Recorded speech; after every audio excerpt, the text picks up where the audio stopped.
गणेश पूजा भाद्रव मास शुक्ल पक्ष चतुर्थी रे पड़े। एई कथा तो आमे छोट बेलू मन रखीचु, किंतु आउ गोटे कथा आपण जानिचंती? गणेश पूजा अपार खुशी, मनरे उत्कंठा और से पिला बेलर डिपे बही पड़ुवा समय गुड़ाक मन पकई देवाक आसे। एईटा पूजा नुहे, एईटा हला गोटे आत्मीयता। काहा भितरे?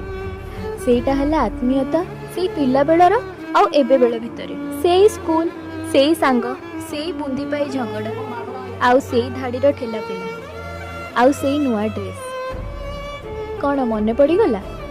ता पाई केते दुकान मु बुलीची, तेबे ए सब तो आउ नाही, किंतु परिवार सह किछि समय मिली जाए बितेइबाकू। आपण माने भी निश्चय आज निज परिवार सहित समय बितेइथिबे।